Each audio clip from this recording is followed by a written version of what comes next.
इथे ओशाळला मृत्यू, विकृत हिंसाचाराचा स्वीकार आणि एंटरटेनमेंट इंडस्ट्री. एकट्या निशस्त्र माणसाला 5-7 जणांनी रिंगण करून लाठ्या काठ्यांनी भयंकर बडवणं, लायटरच्या मदतीने डोळे जाळणं, गुप्तांगालाही प्रचंड इजा करून जाळणं, तीव्र वेदनांनी असहाय झालेल्या त्या माणसानी पाणी पाणी म्हटल्यावर त्याच्या तोंडात लघुशंका करणं, असल्या भयंकर क्रूरतेला विकृतीच म्हणावी लागेल, नाही का? पण हे सगळं होत असताना बडवणाऱ्यांच्या पैकी एकाने आणखी कुणाला तरी फोन करून या प्रकाराचं लाईव्ह शूटिंग करून दाखवणं, नंतर त्या क्लिप्स व्हायरल होणं आणि लोकांनी ते मोठ्या संख्येने आणि मोठ्या हौसेने पाहणं, ही सुद्धा अतिशय चिंतेची बाब आहे. मस्साजोग गावच्या सरपंचाची ज्या प्रकारे निर्घृण हत्या झाली आहे, त्या पार्श्वभूमीवर समाजात वाढत चाललेल्या विकृत हिंसाचारामागची आणि त्यावरच्या समाजाच्या बोथट संवेदनाहीन प्रतिक्रियेमागची कारणं आणि प्रेरणा आपण तपासणं आवश्यक आहे. टोकाची अहिंसा ही किती घातक असते हे भारतीयांना चांगलंच ठाऊक आहे, वेगळं सांगण्याची गरज नाही. अनुभवाचे चटके आपल्याला बसलेले आहेतच. आणखीन एक म्हणजे सज्जनांच्या अहिंसेला दुर्बलता किंवा घाबरटपणा समजलं जातं. सज्जन विकृती, सद्गुण विकृती म्हणतो आपण त्याला, आणि दुर्जन अधिकाधिक चेकाळतात. त्यामुळे आत्मरक्षण आणि लोकहिताच्यासाठी जी काही हिंसा आवश्यक असते त्या हिंसेला आक्षेप घेण्याचं काहीच कारण नाही. पण थंड डोक्यानं आसुरी आनंद घेत घेत फिल्मी स्टाईल हिंसा करणं, तेही वैयक्तिक स्वार्थासाठी, हे मात्र खरोखर आक्षेपार्ह आहे. असल्या विकृत हिंसाचाराच्या घटना पूर्वी सुद्धा घडायच्या, नाही असं नाही. मात्र इंटरनेट आणि मोबाईलच्या जमान्यात हे प्रकार मोठ्या प्रमाणात वाढत गेलेले आहेत. चित्रपट आणि मालिकांनी हिंसेला ग्लॅमर मिळवून दिलेलं आहे, एक प्रतिष्ठा मिळवून दिलेली आहे. सेन्सॉर बोर्डाचा काहीही वचक नसलेल्या देशी विदेशी वेब सिरीजचं कोरोना काळापासून पेव फुटलेलं हे आपल्याला माहितीच आहे. कसलाही विधिनिषेध न बाळगता त्यांनी सेक्स आणि व्हायलन्स अत्यंत भडकपणे दाखवायला सुरुवात केली. मित्रांनो, एक काळ होता जेव्हा रोमॅन्टिक आणि व्हायलंट सीन्स हे चित्रपटांच्या मधून शाब्दिक पातळीवर सटल पद्धतीने येत होते. पुढे पुढे सजेस्टिव्हली ते दाखवले जाऊ लागले. मग हळूहळू बोल्डनेसच्या नावाखाली आणखीन तीव्रपणे हे सगळं दाखवलं जाऊ लागलं. मात्र वेब सिरीज मधला जो बटबटीतपणा आहे, जो इतका टोकाला गेलाय की चित्रपट सुद्धा बॅकफूटवर गेले. समाजाला जे योग्य आहे ते न दाखवता लोकांना जे आवडतं ते दाखवण्याचा अतिरेक होऊ लागला. लोकांनुनय किती करायचा असतो याचं जराही भान करमणुकीच्या माध्यमांनी जरा तरी ठेवायला हवं होतं, पण ते ठेवलं नाही. पण वेश्या व्यवसायात ज्याप्रमाणे लोकांच्या आवडीनिवडी आणि गरजा पुरवून फायदा तेवढा कमवण्याचा जो धंदा केला जातो, तोच प्रकार फिल्म इंडस्ट्री आणि ओटीटी मधून सुरू झाला. टोकाच्या विकृत क्रूर हिंसेच्या कंटेंटला आर रेटेड जॉनर असं छान बारसं करून ग्लोरीफाय करण्याचा प्रयत्न केला गेला. मग या स्पर्धेत आम्हीही मागे नाही हे दाखवत चित्रपटांनी सुद्धा कंबर कसली. मग कबीर सिंग सारखा चित्रपट असेल, अॅनिमल असेल, किंवा दाक्षिणात्य चित्रपटांमध्ये पुष्पा, कंगुवा, देवरा, वैत्तेयन वगैरे बॉलिवूड आणि दाक्षिणात्य असे सगळेच चित्रपटांनी क्रूरता आणि बोल्डनेसच्या सगळ्या सीमारेषा पार केल्या. हॉलिवूड पासून ते जवळपास प्रत्येकच भाषेत या आर रेटेड जॉनरनी धुमाकूळ घातलेला आहे, आपल्याला माहितीच आहे. मित्रांनो, वाईट गोष्ट याची वाटते की लहान लहान मुलांच्या हातात आता मोबाईल आलेला आहे. त्यामुळे आणि मुलांवर आई बापांचा पूर्वी एक वचक असायचा, तो आता काही वचकच न राहिल्यामुळे कोवळ्या वयात नको ते सगळं आपली नवी पिढी रोज बघत आहे.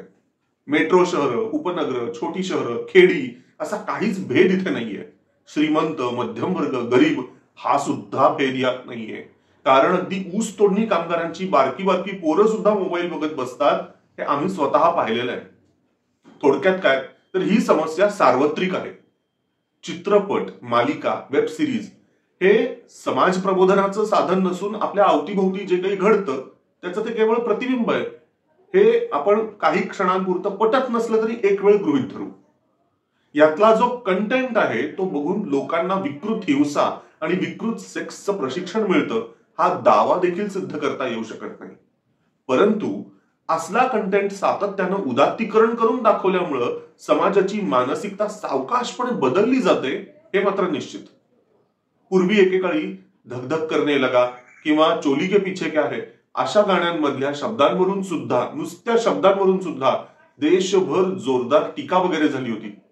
वास्तविक आजच्या नाचगाण्यांशी तुलना केली तर अत्यंत सभ्य वाटतील अशी ती गाणी होती. पण पुढे तसली आणि त्याहून कितीतरी दर्जाहीन नाचगाणी सातत्याने येत गेल्यावर समाजाला त्यांचं काहीच वाटेनासं झालं. एक प्रकारचा कोडगेपणा भिनला. चित्रपट म्हटला की त्यात आयटम सॉन्ग हे आलंच.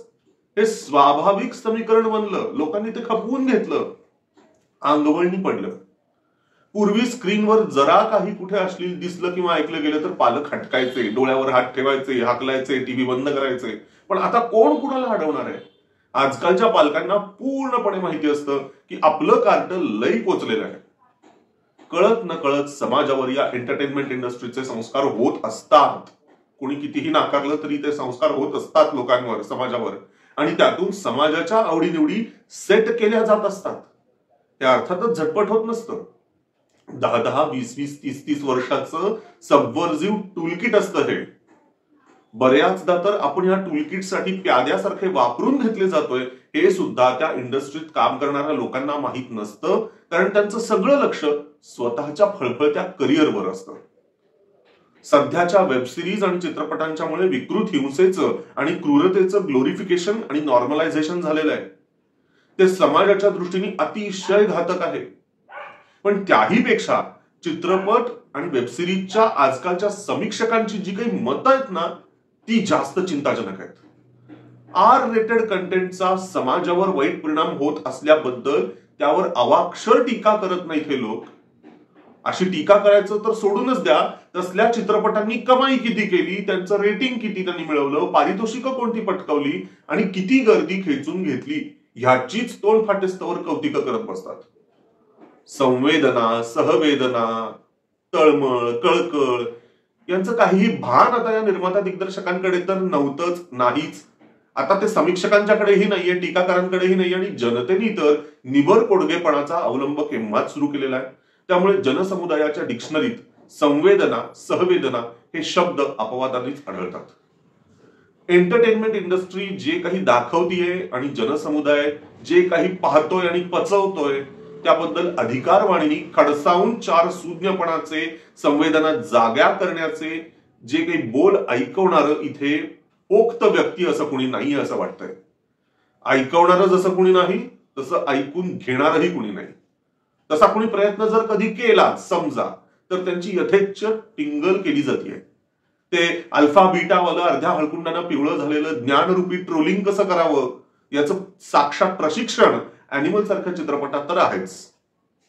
या सगळ्याच्या पार्श्वभूमीवर एवढंच वाटतं की एक समाज म्हणून आपला प्रवास एका अतिशय खोल भीषण दरीच्या दिशेने चालू आहे. परतीच्या सगळ्या वाटा जणू काही बंद झालेल्या आहेत. सगळे ब्रेक फेल झालेले आहेत. आता नुसतं घटका पळ मोजत बसायचं. मस्साजोगच्या सरपंचाचा अंत जसा झाला तसा मग कुणाच्याही, अगदी जनावरं आणि किडामुंग्याच्याही वाट्याला येऊ नयेत अशी देवाकडे आपण करुणा भागत राहायची, फक्त दुसरं काय.